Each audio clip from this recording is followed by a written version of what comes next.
आप्यायः समते सुते विश्वतस्वभविष्णुयं भवा आभाजस्य शृङ्घते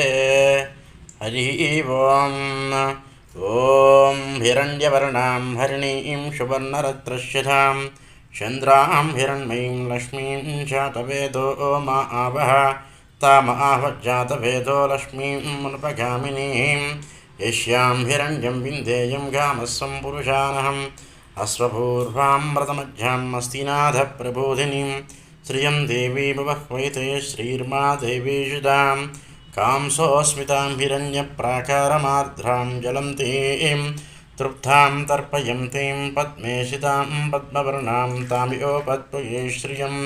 चन्द्रां प्रभाषां यशदा ज्वलन्तीं श्रियं लोके देवजुष्टामुधारां तां पद्मिनीं शरणमहं प्रपद्ये लक्ष्मीर्मेण श्रितां तां वृणे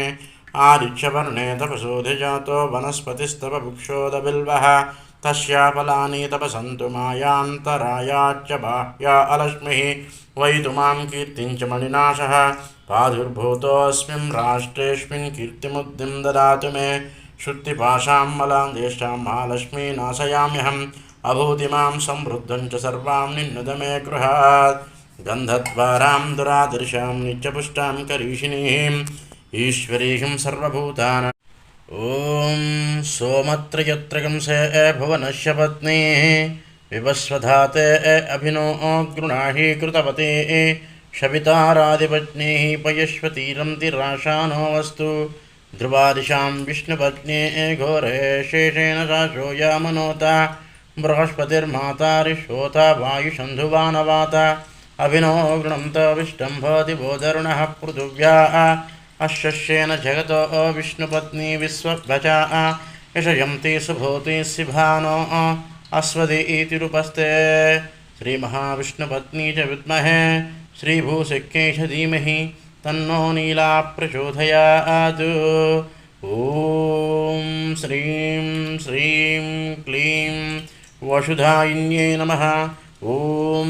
हैं ह्रीं श्रीं हैं क्लीं सौं विशुक्रप्राणहरणवाराहि वीर्यनन्दितायै नमो नमः ॐ हैं ग्लौं हैं नमो भगवति वार्तालि वाराहि वाराहमुखी ऐं ग्लौं हैं अन्धे अन्दिन्नमरुन्धे रुन्धिनी नम जम्भे जम्बिन् नम स्तम्भे स्तम्भिनी ॐ हैं ग्लौं हैं सर्वदुष्टपरिष्टानां सर्वेषां सर्ववाक्कुफलचक्षुर्मुखा गद्जिह्वसम्भनं कुरु कुरु शीघ्रं वशं कुरु कुरु ऐं ग्लौं ऐं टः टः टः टः टः ॐ फट् स्वाहा ॐ नमो भगवति श्री